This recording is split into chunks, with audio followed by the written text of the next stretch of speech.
পাশে চিল্লাই যাব। আরে ততদিন হায়াত আপনি পাইতেও পারেন, নাও পাইতে পারেন। যে ব্যক্তি যখন মারা গেল তার কিয়ামত তখন হয়ে গেল। আর একটা হলো মাঝারি কিয়ামত, মধ্যম কিয়ামত, এরে বলে কিয়ামতে বুস্তা। এটা হলো কোনো জাতি গোষ্ঠীকে তাদের আচরণে, তাদের অপরাধে, তাদের অন্যায়ের কারণে আল্লাহ পাক ওই জাতি গোষ্ঠীকে ধ্বংস করে দেয়। যেমন কওমে আদকে আল্লাহ তাআলা কিয়ামত দিয়েছেন, আদ কওম শেষ হয়ে গেছে, কওমে সামুদকে ধ্বংস করে দিয়েছে, তারা চলে গেছে। কওমে লুতকে আল্লাহ ধ্বংস করে দিয়েছে, তাদের কিয়ামত গোষ্ঠী শুদ্ধ হয়ে গেছে। এমন করে এখনো পর্যন্ত হতে পারে কোনো জাতি গোষ্ঠীর আচরণে যদি আল্লাহ পাক অখুশি হয়ে যায়, ওই কওমকে আল্লাহ তাআলা ধ্বংস করে দেয়। একে বলে কিয়ামতে উস্তা। আর একটা হলো কিয়ামতে কুবরা, অর্থাৎ সারাটা দুনিয়া ধ্বংস হবে। আল্লাহ পাক বলেন ইযা ওয়াকাতিল ওয়াকিয়া লাইসা লিওয়াকাতিহা কাযিবা, যেই ঘটনা ঘটবে ধ্বংস হবে, ওই ঘটনার মধ্যে কোনো সন্দেহ নাই।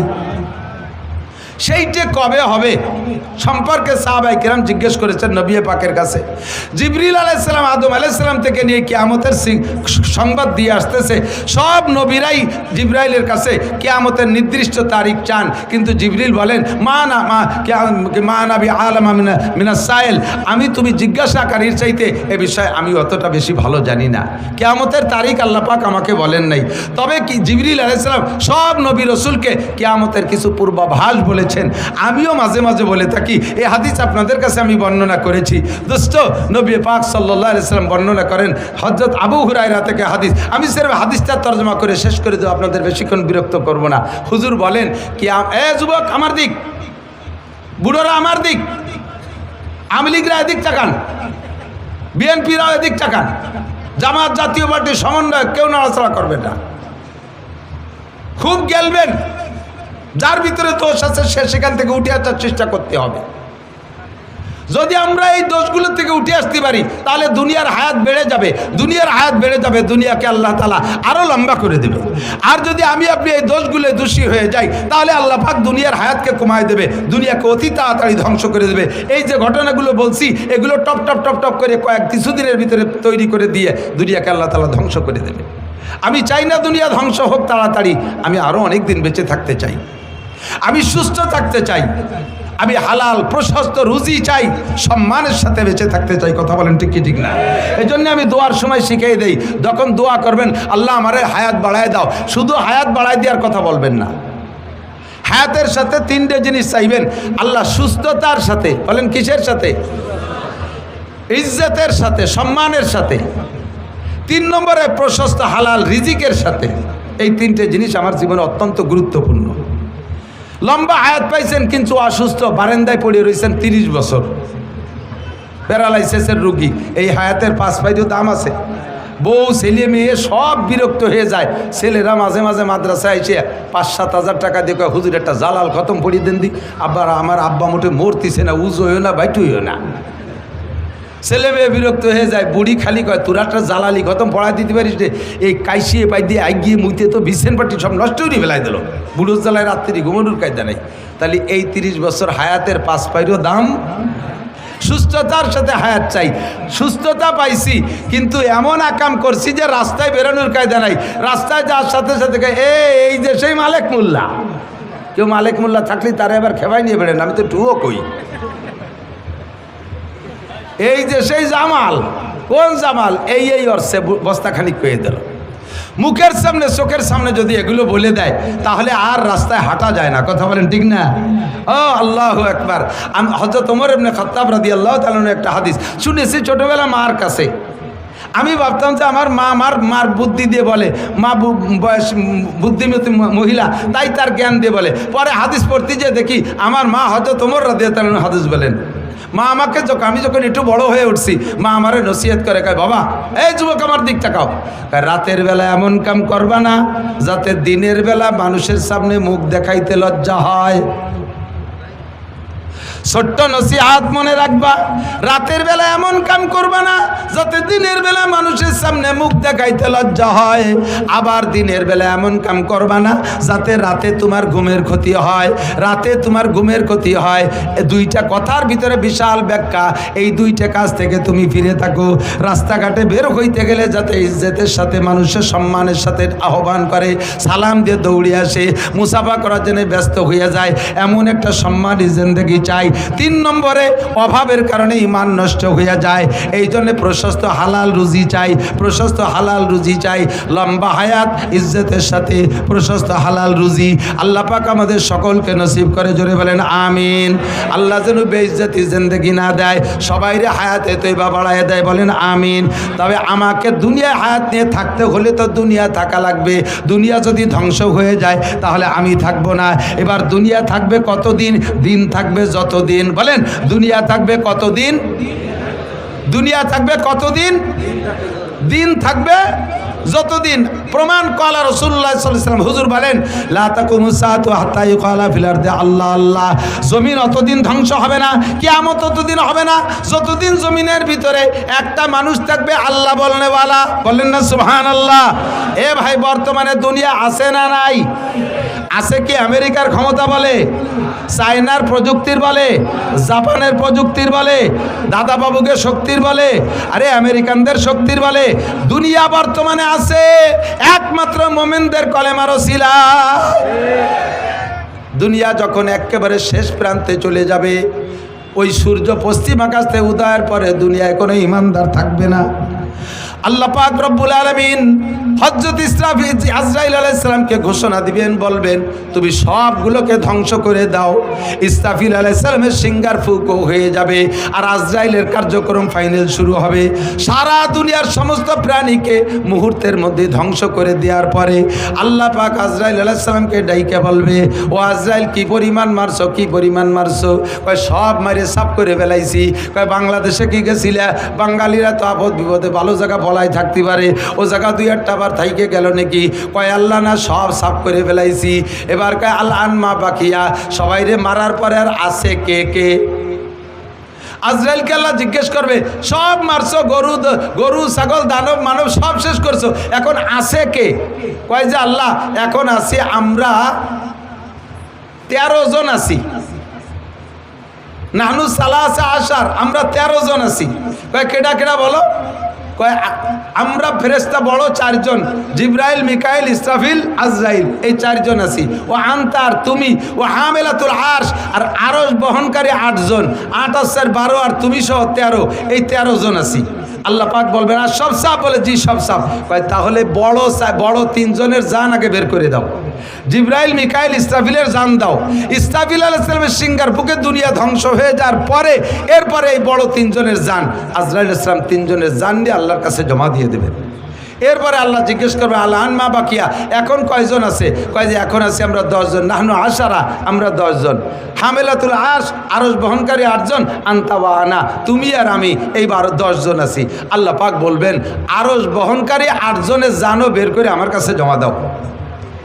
যখন বলবে আরশ বহনকারী, যেই আরশ উঁচু করে রাখছে যেই 8 জনে, ওই 8 জনের জান নিতে কইলে আজরাইল আলাইহিস সালাম একটু ইতস্তত বোধ করে বলবেন, আল্লাহ এই 8 জন তো তোমার আরশ উঁচু করে রাখছে, এদেরকে যদি মেরে দেই তাহলে তো আরশ ছেড়ে দেবে, তোমার আরশ তো নিচেই পড়ে যাবে।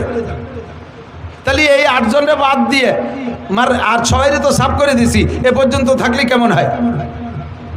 আল্লাহ পাক রব্বুল আলামিন বলেন আজরাইল, তাহলে তুমি কি মনে করো আমি এই আরশ বহনকারী 8 জনের কাছে ঠেকা? তুমি পড়ো কুল হুয়াল্লাহু আহাদ, আপনারা একটু পড়বেন কুল হুয়াল্লাহু আহাদ আল্লাহুস সামাদ লাম ইয়ালিদ ওয়া লাম ইউলাদ ওয়া লাম ইয়াকুল লাহু কুফুয়ান আহাদ। হে আজরাইল, তুমি বলো কুল হুয়াল্লাহু আহাদ আল্লাহুস সামাদ, বলো সেই আল্লাহ একক আল্লাহুস সামাদ। আল্লাহ ওয়া মুখাফেক্কি, আল্লাহ কাহারো কাছে ঠেকানা। আরশ বহনকারী 8 জন ফেরেশতা আল্লাহকে উঁচু করে রাখছে, তাই আল্লাহ উঁচায় আছে, নইলে ওরা ছেড়ে দিলে আল্লাহ পড়ে যাবে। তোমার আল্লাহ এমন আল্লাহ না, দুনিয়ার দেবদেবীর মতো নয়। বছরের শেষে যাইয়া দেবদেবীদের রং নষ্ট হয়ে যায়। তোমরা জেনে রাখো সিবগাতাল্লাহি ওয়া মান আহসানু মিনাল্লাহি সিবগা। আরে দুনিয়ায় রং আছে, আমি আল্লাহরও রং আছে। আমি আল্লাহর রং কোনোদিন ওঠে না, তোমাদের দেবদেবীর রঙের মতো রং উঠে যায় না। তোমাদের দেবদেবী বছরের শেষে দুর্বল হয়ে যায়, পিছন দিয়ে বাঁশ ঢুকোই দিয়ে রাখা লাগে, এপাশতে ওপাশতে বাঁশ বাঁধাই দিয়ে রাখা লাগে। আমি আল্লাহ পাককে দুর্বল মনে করো না, আমাকে ওভাবে আরশ বহনকারী 8 জন ফেরেশতা উঁচু করে রাখা লাগে না। আমি আল্লাহ তাআলা নিজ অবস্থানে থাকতে পারি। কথা বলুন ঠিক কি ঠিক না? বলতে চাই না বাংলাদেশ আমরা কয়েক জাতির দেশ, মুসলমান, হিন্দু, বৌদ্ধ, খ্রিস্টান, আমরা মিলে মিশে আছি মহব্বতের সাথে। কথা বলুন ঠিক কি ঠিক না? আপনাদের এলাকায় হিন্দু আছে না? মুসলমানদের দোকানেও যে মাল আছে হিন্দুর দোকানেও সেই মাল আছে। আমরা কোনো ভেদাভেদ করি না, মুসলমানের দোকানের থেকে না কিনে হিন্দুর দোকানের থেকে মাল আমরা কিনি কি কিনি না, কোনো ভেদাভেদ করি না। কিন্তু ভারতের ভিতরে সেখানে ঘোষণা দিয়ে দিয়েছে কয়েক মন্ত্রী, মুসলমানদের দোকানের থেকে কোনো মাল কিনবি না, মুসলমানদেরকে ভূমি বর্গা দিবি না, জমি বর্গা দিবি না, মুসলমানদেরকে কর্জ দিবি না, মুসলমানদের সাথে কোনো লেনদেন হবে না। এভাবে তারা সেখানে বৈষম্য তৈরি করে রাখছে। এর ভিতরে মৌলানা মিজান বলেছে ভারতের ভিতরে এক ঠাকুর, সেই ঠাকুর আমার নবীর মূর্তি বানায়, নবীর মূর্তির নাক ভাঙে। তুমি ওই দেশে নাক ভাঙবা, আমাদের এদেশেও তোমাদের অনেকের নাক আছে। ভাঙ্গার মানুষ বাংলাদেশে আছে না নাই? কথা বলেন আছে না নাই? তোমরা মূর্তিরে যত মোহাব্বত করো তার চাইতে লক্ষ কোটি গুণ মোহাব্বত করে মুসলমান তার নবীকে। তারা নবীর জন্য জীবন দিতে প্রস্তুত আছে। বলিলে চুপ করে থাকি। বাংলাদেশ মুসলিম সংখ্যাগরিষ্ঠ দেশ, ইসলামী সংবিধান হলো মুসলিম সংখ্যাগরিষ্ঠ দেশে মুসলমান যদি শাসক হয়, ওই দেশেও মুসলমানরা থাকলে তাদের ধর্মীয় অনুভূতির পর আঘাত করবা না, তাদের মন্দির মূর্তি ভাঙবা না, তাদের ধর্মীয় বিষয় সমালোচনা করবা না।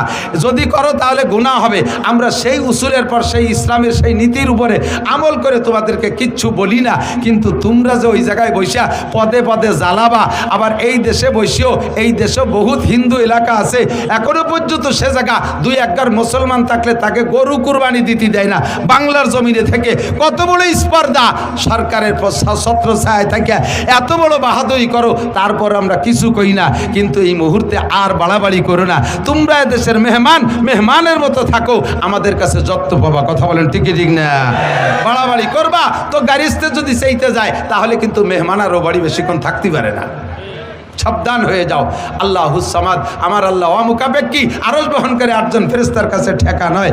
এরপরে ফেরেশতা আজরাইল আলাইহিস সালাম 8 জনের জান বের করে দিয়ে আল্লাহর কাছে জমা দেওয়ার পরে বলবে, জিবরাইল আল আন মা বাকিয়া, এখন কেডা কেডা আছে?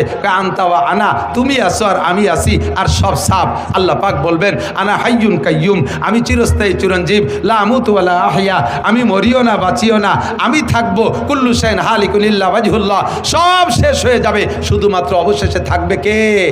আরে ভাই জোরে বলেন কে? এবার আজরাইলকে আল্লাহ বলবেন, আজরাইল এবার তোমার জানটা বের করে দাও। আজরাইল বলবে, আল্লাহ আমি তো সবাইরে মারছি, আমারে কিরা মারবে?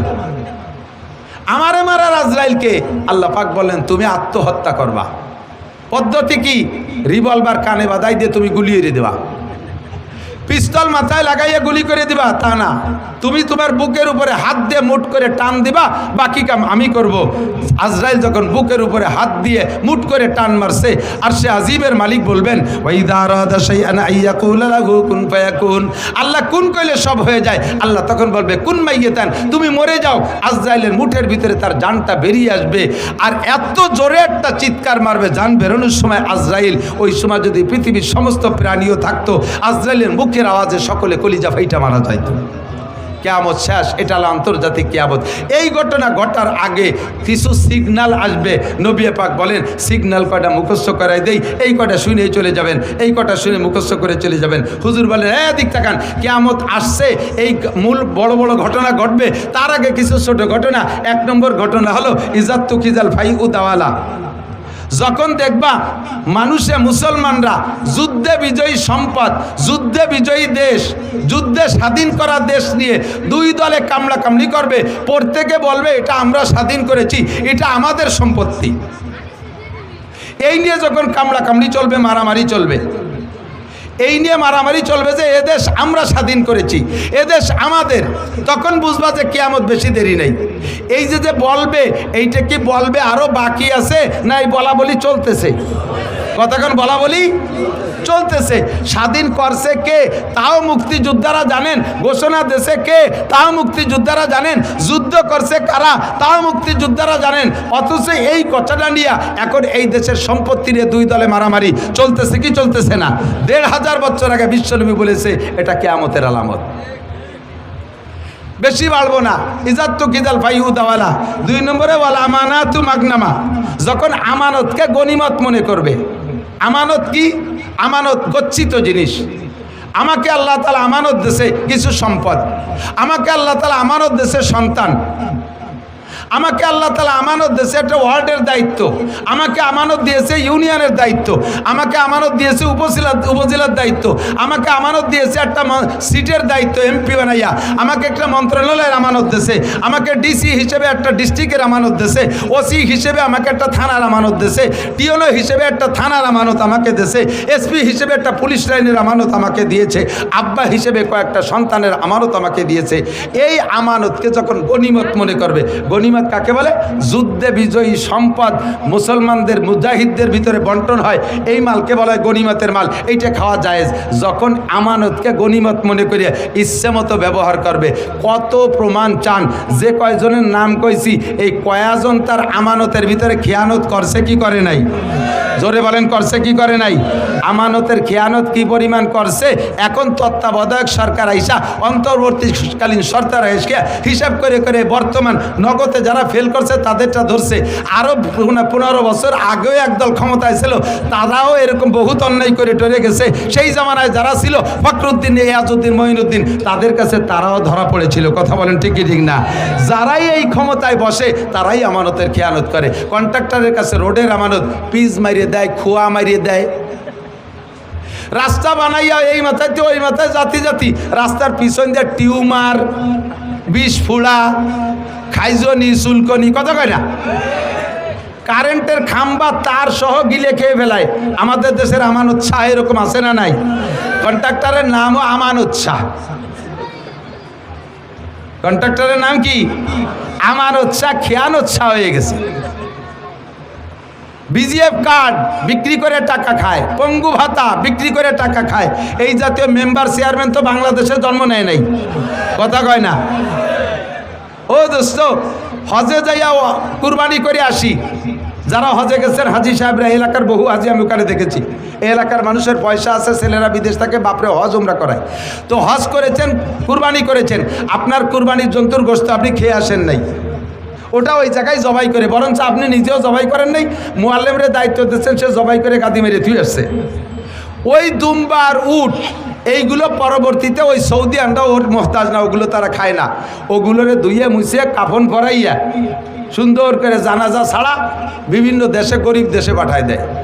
সবচেয়ে বেশি আসে বাংলাদেশে এই দুম্বার উট, সবচেয়ে বেশি আছে।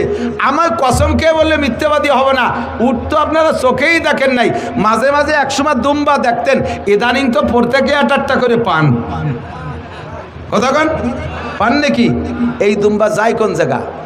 নিতান্ত গরিব, অসহায়, এতিম, বাপ নাই মা নাই, 70 বছর আগে আব্বা মা মারা গেছে, উনি এখন শিল্পপতি, কোটিপতি, বড় বড় ইত্যাদি।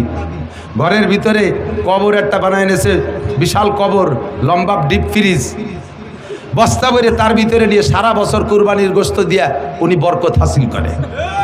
আছে না নাই? কতক্ষণ? নাম তার আমানত শাহ। বাংলার কপাল পড়ছে, এদেশের কপাল পড়ছে, আর জ্বলবে কবে তা বলা যায় না। সারাটা বাংলার জমিনে আগুন লেগে গেছে। কাদের কারণে? আর্কের কারণে না, আপনাদের মতো সাধারণ পাবলিকের কারণে না। আল্লাহ নবী বলেন, ইজা কানা উমারাকুম শিরারাকুম, যখন তোমাদের দেশের নেতারা হবে বদমাশ, নেতারা হবে চোর, নেতারা হবে লুচ্চা, বউতিয়ে হোটেল হোস্টেলে রাত কাটাইবে, নেতারা হবে মারিংম্যান, জাতির হক মেরে খাবে, লুটে খাবে, এতিমের মাল মেরে খাবে, ফাবাতালুল আরদে খায়রুম মিন জাহরিহা, ওই তার কারণে দেশের কপাল পড়বে। সাধারণ পাবলিক তোমরা দোয়া করো কোনো মতে কলেমা পড়ে মাটির তলে যাইতে পারো কিনা। শুধু আমলিগের দোষ দিয়ে লাভ নাই। কোন সাসিবা কম, আমাদের গোপালগঞ্জে ভাষায় কয় কোন সাসিবা কম সালুন খার জোম। কোন সাসিবা কম সালুন, চেনেন? সালুন চেনেন? জোল পুরনো বাংলা সালুন। কোন চাষি বা কম, সালুন খার জম, সব চাষিরে চিনি। এদের কারণে দেশে বর্তমানে অশান্তি। কথা বলেন ঠিক কি ঠিক না? যত অশান্তি সব তাদের কারণে। আমানাতু মাগনামা, মসজিদের আমানত ক্যাশিয়ারের কাছে। ক্যাশিয়ার কয় শুক্রবার মসজিদে আসে না, কয় জুম্মা। কেন আসে না? ক্যাশিয়ার ক্যাশের টাকা দিয়ে মাইয়ে বিয়ে দেশে, পরে তা মসজিদের কাজের সময় শোধ দিতে পারে না। ক্যাশের টাকা দিয়ে নিজেই মুসলমানি নেছে। ক্যাশিয়ারকে এই বুড়ো বয়সে মুসলমানি নেয় নি। ও সময় মতো নেই, বয়স হয়ে গেছে 32। তাই নিয়ে সমালোচনা চলতেছে যে তোমাদের মসজিদের ক্যাশিয়ার আইজও মুসলমানি নেই লজ্জাতে মুসলমানি নীতি যে সে মসজিদের ক্যাশের টাই দিয়ে নিয়ে ফেলাইছে। ক্যাশের টাকা আমি জানি, ক্যাশের টাকা দিয়ে সুদের পর লাগাইয়া খায়, ক্যাশের টাকা দিয়ে দোকানের পুঁজি বানায়, ক্যাশের টাকা দিয়ে জমি বন্ধক রাখে, ক্যাশের টাকা নিজের সব জরুরতে লাগায়। মাসআলা জেনে নেন, যারা ক্যাশিয়ার আছেন খালি মসজিদ না, এই রকম আমানত যাদের কাছে, মসজিদের আমানত, মাদ্রাসার আমানত, আপনি আমার সাথে চলেন, এখনই দেখাবো আমার মাদ্রাসার টাকা রাখার একটা ব্যাগ আমার আছে। ওর ভিতরে আজ থেকে আরও 10 বছরই আগের সাইরেনার কয়েন, সাইরেনা যে সময় সাইরেনা চলতো 25 পয়সা, সে কয়েনও রয়ে গেছে। আমার পকেটে মাদ্রাসার 1 টাকা 5 টাকার কয়েন আছে। আমার পকেটে নিজস্ব 5 টাকা নাই, 1000 টাকার নোট আছে। আল্লাহর রহমতে আমার পান খাওয়ার চাহিদা হলে আমি 1000 টাকার নোট ভাঙ্গাইয়া পান খাই। আমি মাদ্রাসার ওই 5 টাকা দিয়ে আমি খাইয়া পরে শোধ দেবো, তাও আমি করি না। মসজিদের টাকা, মাদ্রাসার টাকা, আমানতের টাকা আপনার কাছে থাকলে ওই টাকা কমিটির সাথে পরামর্শ করা ছাড়া খুচরো টাকারে আস্ত বানাতে পারবেন না, আস্ত টাকারে ভাঙ্গাতেও পারবেন না। কোথায় তাকে সুদের পর লাগানো, কোথায় তাকে জমি খেত করা, কোথায় তাকে নিজের কাজে ব্যবহার করা। আল্লাহ নবী বলেন, যখন দেখবা এই সমস্ত আমানতের উপরে খেয়ানত চলতেছে, তখন বুঝবা দুনিয়ার 12টা বাইজে গেছে, কিয়ামত আর বেশি বাকি নাই। এই ঘটনা কি সামনে হবে না চলতেছে? সামনে হবে না চলতেছে? তাহলে কিয়ামতের সিগন্যাল এসে গেছে। কতক্ষণ ঠিক কি ঠিক না? এগুলো তো করে সব ওই কি বলা হয়, ওই ঢাকা, সিলেট, চট্টগ্রাম, কুমিল্লা, নোয়াখালী ওই দিকের মানুষ। আমাদের দিকের মানুষ তো এই দোষ নাই। কতক্ষণ আছে? আছে না নাই? 100% আছে, ঠিক কিনা? ওয়াল আমানাতু মাগনামা। 2, এদিক টাকা যুবকরা মনে রাখো, খাতায় লেখো, যদি মোবাইলই থাকে লিখে নাও। 15টা কারণে কিয়ামত কাছায় গেছে। তার ভিতরে একটা হলো যুদ্ধে বিজয়ী সম্পদকে নিজের মনে করে এর ভিতরে আধিপত্য গাড়া। 2 নম্বরে আমানতের খেয়ানত করা। আল আমানাতু মাগনামা ইজাত্তু কিজাল ফাই উদাওয়ালা। 2 নম্বরে ওয়াজ যাকাতু ওয়াল আমানাতু মাগনামা ওয়াজ যাকাতু মাগরামা। যখন উম্মতে এদিক যাকাতকে জরিমানা মনে করবে, এ ভাই যাকাত দেওয়া কি নফল না ফরজ? জোর হলো না? যাকাত ফরজ। আমরা উলামায়ে কিরামরা যাকাতের পরামর্শ দিয়ে যাকাত আদায় করি, সুন্দর করে বুঝাই, আপনার মাল পাক করে। যাকাতের 2টা গুণ। এদিক যাকাতের একটা গুণ হলো যাকাতি উন্মিল মাল, জাকাত দিলে মাল বাড়ে। বলেন সুবহানাল্লাহ। জাকাত দিলে মাল বাড়ে। 2 নম্বরে ওয়াজ জাকাতু ইউজাক্কিল মাল, জাকাতে মাল পাক করে। একটু লক্ষ্য করে শুনতে হবে। আপনারা যারা ব্যবসা বাণিজ্য করেন, আপনার দোকানের পুঁজি যদি 52.5 ভরি রূপা, কত? 52.5 ভরি রূপার দাম। 1 ভরি রূপা বর্তমানে 2000 টাকা। 52.5 দুগুণী 1,05,000। আপনার দোকানে যদি খেয়াল করতেছে না, ব্যবসায়ী বাণিজ্যিকরা খেয়াল করতেছেন না, জীবন ভরে হারাম খাইতেছেন, আপনার উপরে যেই জাকাতের টাকা ফরজ হয়েছে বের করে গরিবকে দেওয়া, ওই টাকা না দিয়ে যদি খান, শুয়োরের গোস্ত খাওয়ার মতো গুনাহ হবে, শুকরের পায়খানা খাওয়ার মতো গুনাহ হবে, ওটা হারাম। এজন্য জাকাতটা ভালো করে বুঝে নেন। আপনার দোকানের ব্যবসায়ী মাল পুঁজি যদি থাকে 1,05,000 টাকার মাল, এই 1,05,000 টাকা পুঁজি খাটাইয়া 1 বছর ব্যবসা করেছেন, আপনার সংসার সুন্দরভাবে চলছে, আপনি কোথাও দিনাদায়িক নাই, আপনার ডাইনিও আপনার ব্যাংকে জমা করেন নাই, শুধু ওই ব্যবসার ভিতরে 1,05,000 টাকার মাল আছে। আপনি বছরের শেষে যাইয়া 365 দিন একরকম ব্যবহার করবেন, 66তম দিন যাইয়া ওর থেকে 40 ভাগের 1 ভাগ, 40 ভাগের এক ভাগ, 1,02,500 টাকা। আর 5,000 টাকায় যে কয় টাকা আসে এই কয় টাকা বের করে গরিবকে দেওয়া ফরজ। যদি আপনি না দেন তাহলে আপনার পুরো মাল আপনার জন্যে 366তম দিন যাইয়া ওর থেকে একটা চকলেট আপনি খাইতে পারবেন না, হারাম হয়ে গেছে। ওর কিচ্ছু আপনি ব্যবহার করতে পারবেন না। এই টাকা বের না করা পর্যন্ত আপনার বাকি টাকা পাক হবে না। এই জন্যই বলে যাকাতে ইজাক্কিল মাল, জাকাতে মাল পবিত্র করে দেয়। খুদার কসম জাকাত দেওয়ার অভ্যাস করেন, ইনশাল্লাহ মাল বেড়ে যাবে। বিশ্বাস হয়? আল্লাহ যদি মাল দেয় তাহলে জাকাত দেবেন কারা কারা? আল্লাহকে একটু হাত দেখান তো। সত্যি দেবেন? সত্যি দেবেন? জাকাত দেবেন? জাকাত দেবেন? মাশাআল্লাহ, হাত নামান। জাকাত দেবেন খোলা ময়দানে, দোষ নাই। জাকাত দিয়ে শুধু জাকাত দিয়ে ইউটিউব করবেন, দোষ নাই। ছেড়ে দেবেন, ইউটিউবে চ্যানেল করে ছেড়ে দেবেন। বড় গরু কুরবানির গরু কিনে, বিশাল ষাঁড় 6 লাখ 8 লাখ টাকা দিয়ে কিনে রাস্তায় ষাঁড়ের শিঙি রং মাখাইয়া গলায় ঘন্টি দিয়ে রাস্তায় বাঁধতে থবেন বেশ কয়েকদিন পর্যন্ত। এটা দেখাবেন, মানুষকে দেখাবেন। কেন জানেন? যারা কৃপণ কুরবানি দেয় না, ওই আইডিয়াটা রাস্তায় যারা যখন সিংজাহি দেয়, ওই কৃপণকে কলজে যে কোপ লাগে। ছেলেতে ইটালির থেকে 6 লাখ টাকা পাঠাইছে বাপরে কুরবানি দিতি। আব্বা 6 লাখ টাকা দিয়ে গরু কুরবানি দেবেন। আব্বা 60,000 টাকা দিয়ে একটা প্যারালাইসিসের রুগী কিনে নিয়েছে, আর বাকি টাকা দিয়ে জমি রেখে ফেলাইছে। এই প্যারালাইসিসের রুগী বাবু গরু ভ্যালি আইনিয়া বাড়ি মেয়ের কুটির সাথে বাঁধছে। কুরবানির 2 দিন আগে থরথরায় কাঁপতিস, ওর ময়না ডুলি হয়েছে, নালাইতেছে, সাবাই না খায় না কিছু, দৌড়ই চলে আইছে মাদ্রাসায়। হুজুর এ গরু তো কুরবানির দিন পর্যন্ত টেকবে না, একদিন আগে কুরবানি দিলি কি হয় নাকি হুজুর? তোমারে 6 লাখ টাকা দিছে কুরবানি দিতে, ছেলেরা কামাই হইয়া, আর তুমি বুড়ো এক প্যারালাইসিসের রুগী আইনে কুরবানির আগের দিন। যে গরু কুরবানি দিয়েছ ওই গরুর গোস্ত সাবানুও যায় না। গরুর বয়স, তোমার বয়স হচ্ছে 2 বছর কম, এই গোস্ত সাবানও যায় না। তুমি এই ফাঁকিবাজি করো না। আল্লাহ তাআলা তৌফিক দিয়েছে বড় নরম গরু কুরবানি দিয়ে বস ব্যাগ প্যাকেট ভরে ভরে মানুষের বাড়ি বাড়ি কুরবানির গোস্ত আগায় দেবা। আল্লাহ তাআলা আগামী বছর তোমাকে আরো বড় গরু কুরবানি দেওয়ার তৌফিক দান করবে। এবার জাকাত দিয়ে দেখেন, আগামীবার আল্লাহ তাআলা আরো বেশি তৌফিক দেবে। তবে জাকাত, এদিক তাকান, প্রত্যেক ইবাদতের ফিল্ড আছে। প্রত্যেক ইবাদতের কি আছে? নামাজ পড়তে হয় কোন জায়গায়? আরে কথা কয় না রে, অপ্রয়োজনীয় কথা বলতেছি। নামাজ পড়তে হয় কোন জায়গায়? ঈদের নামাজ কোন জায়গা? জুমার নামাজ কোন জায়গা? জানাজার নামাজ কোন জায়গা? মাঠে, ঠিক না? তাহলে এই ইবাদতের একটা ফিল্ড আছে না? হজ করতে হয় কোন জায়গা? মক্কায়।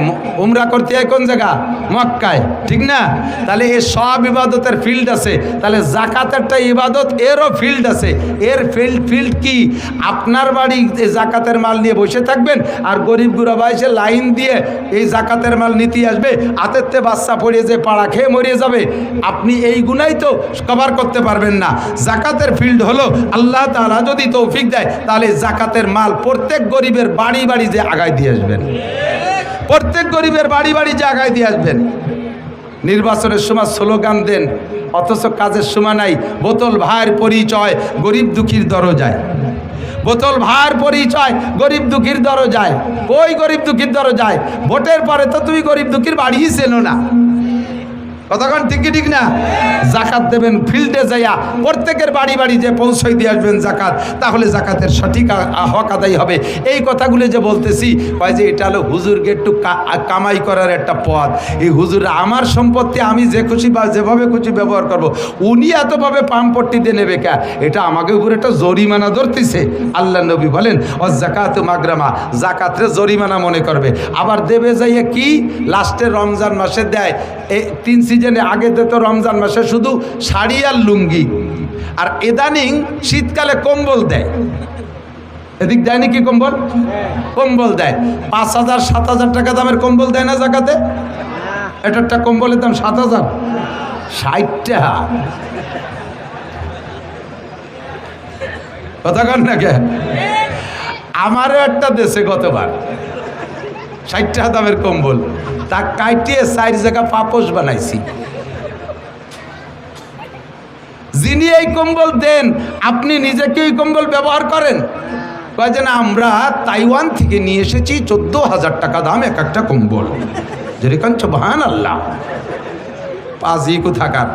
তোমার কাকি শোনাই দিয়ে বান্দানু যে তাইওয়ানের 14,000 টাকার কম্বল তুমি গায়ে দেবা, আর দেশের গরিব মানুষের মা শরীর কি বানানো ছাইয়ে মাটি দে যে তাকে তুমি এই ছাগলের জ্যাকেট দিবা, যে জ্যাকেট যে কম্বল দেছো ও গায়ে না দিয়ে কয়েকদিন ওইভাবে পাপস বানাইছে, পরে ছাগলের গায়ে পেঁচাইতেছে, ছাগলের 2 মুখ দেওয়ার পরে তাকে সে ভিজিয়ে সে বাইরে ডাকতেছে কাকি তাড়াতাড়ি খুলে নেন, ঠান্ডা লাগবে না, নিমোনিয়া হবে না। ছাগলের গাইতে খুলিয়ে নিয়ে ধুইয়ে তারপরে হাঁড়ি ধরার নেকড়া বানাইছে। ওই গরিব মানুষ ব্যবহারও করে না, যত গরিবই হোক না কেন। কতক্ষণ 5,000 কম্বল না দিয়া 100 খান কম্বল দেন, 5,000 কম্বল না দিয়া 100 খান দামি কম্বল দেন। 100 খান দামি কম্বল একজনকে দেবেন, 30 বছরের মধ্যে তারে আর কম্বল দেওয়া লাগবে না। কথা বলেন ঠিক ঠিক না? একটা দামি কম্বল যত্ন সহকারে গরিব মানুষ 20-30 বছর পর্যন্ত ব্যবহার করতে পারে। লুঙ্গি একটা দেশেন, 2 বার ধোয়ার পরে তার মার কেটে গেছে, ওই দিয়ে দরজার মসজিদের দরজায় দাঁড়াইছে, ভিতরেতে যারা চাই রয়েছে যে এই পাশে একেবারে আর এক মসজিদের মুসল্লি তার লুঙ্গির ফুটোই দিয়ে দেখা যায়। এইরকম জাকাতে জাকাত আদায় হবে না। কতক্ষণ ফকুবাজি জাকাত। আর ভোট কালেকশনের জন্য যারা যারা লুঙ্গি দেয় আর শাড়ি দেয়, মহিলাকে শাড়ি দেশে গালাগালি হতে যায়, উরে নিপুণ সেরে আল্লাহ সম্পত্তি দেশে শাড়ি যে একখান দেশে তাই দিয়ে মশারিও হবে না।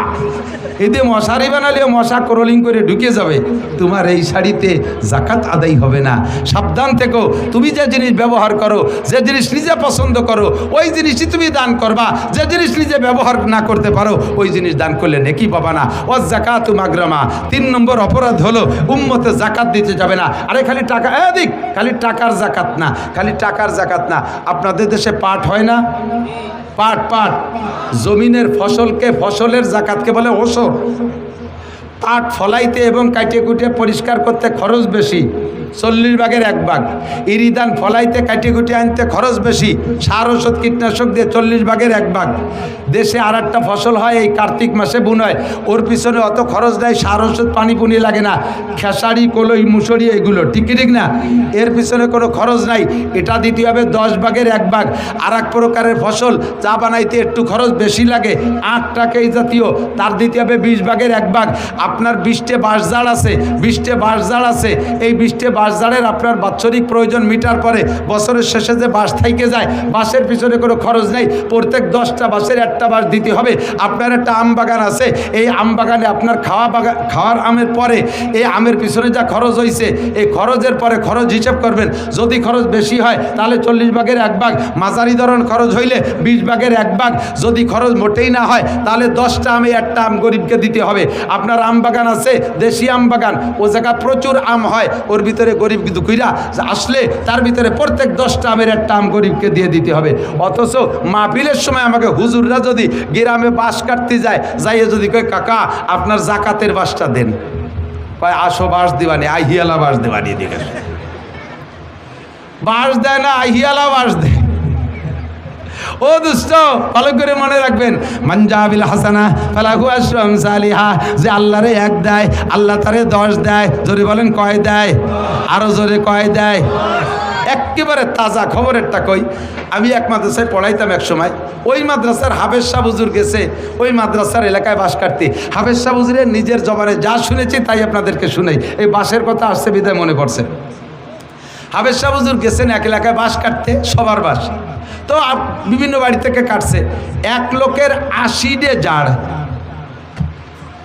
আর আমাদের এলাকায় একটা প্রবাদ আছে, সখীর নারকেল কৃপণের বাস। বাঁশের ব্যাপারে যত কৃপণতা করতে পারবা তত জাড়ে বাঁশ ভালো হবে, আর নারকেল যত দিবা তত ফলবে বেশি। উনি এই সুন্নতের বার আমল করে 80 জাড়ের থেকে কেউ এখন কুঞ্চিও দেয় না। আজকে গেছে হাফেজ সাহেব বাঁশ কাটতি, বহুত করে বুঝাইছে, ও মোটে নরম হয় না, খুব কঠিন। লাস্টে হাফেজ সাহেব কয় ভাইজান দেন, আল্লাহ 1টা দিলি 5টাও তো দিতে পারে। এই কথাও গিরে দেছে। কয়টা দেবে? কয় 5টা দেবে। দেবে? হ্যাঁ 5টা দেবে। এবার হাফেজ সাহেবের ভিতরে ওনার ভিতরে কন্ট্যাক্ট ফাইনাল হচ্ছে, কোন 1টা দিলি কয়টা হবে? হাফেজ সাহেব কইছে 5টা, ওই 5টাই হাফেজ সাহেব টাইট দিয়েছে। হ্যাঁ আপনি 1টা দেন, আল্লাহ আপনার 5টা দেবে। ওই লোক ক্রিমিনালি হইয়া বাঁশে জাড়ে নিয়ে যাইয়া 1টা জাড়ে 3টে বাঁশ, এই 4 বছর পর্যন্ত তাতে আর নতুন করে লিওয়াই না। তা হাফেজ সাহেব কইছে 1টায় 5টা হবে, তো এনতে যদি 1টা দেয় তাহলে 5টা হবে, তাহলে জাড়টা ফিরে নতুন হলো। কয় যে ইনতে টাকা কেটে নেন, এই জায়গায় তেরটা নেন। সত্যি হাফেজ সাহেব সেই ইনতেরটা কেটে নিয়ে আসছে। তো উনি তো উনার কায়দায় ওই সেই সময় ওয়াজের দরকার কইছে, বাঁশের দরকার নিয়ে আইছে। তো ওই লোক গিরিয়ে দিয়ে রাখছে একটায় 5টা হবে, দেখি কোন জাড়ে 5টা হয়। আর যে জাড়েতে দিছি দেখি ওই জাড়ে হয় নাকি। আল্লাহর এমন কুদরত, 3-4 বছর করলি হয় না, 3 বাস নিয়ে খাড়াই রয়েছে। এই বছর সেই জাড়ে 5টা করলি বেরোয়েছে। করলি বোঝেন তো, বাঁশের চারা, এই 5টা বের হয়েছে। যত্ন সহকারে 5টা রেখে ওই চির মোটা মোটা কায়দা মতো মোটা, সুবরি গাছের মতো একটা মোটা। পরের বছর হাফেজ সাহেব বাঁশ কাটতে যে ওই বাড়ির ধারে যে আবার ডাক দিয়েছে, ভাই যান বাড়ি আসছেন নাকি, মাদ্রাসার বাঁশ কাটতে আইছি। হাফেজ সাহেবের তার মনে নাই যে ওই বাড়ি এই 5 বাঁশের কন্ট্যাক্ট করিয়ে আইছিল। হাফেজ সাহেবের আওয়াজ পাইয়া ওই লোক ঘরের ভিতর থেকে কুড়োল নিয়ে বার হয়েছে। বেরোনোর সাথে সাথে ছেলে রাখা যে হুজুর হয়েছে সেই লোক কি যেন হয়েছে, আপনি গতবার 5 বাঁশের কথা কইছেন, মনে হয় তা হই নেই, দিবেন আজকে বাঁশ কায়দা মতো দেবেন। এই ছেলেরাও ভয়তে দৌড় মারছে, হাফেজ সাহেব গুড়ি পায় পিছে। ও লোক টের পাইছে যে ভয় পাচ্ছে, কয় হুজুর কি খবর, চলে যান কে, বাঁশ নেবেন না? আইছিলাম এলাই গেছে কথা। হুজুর ভয় নাই, এদিক আসেন, ভয় নাই এদিক আসেন।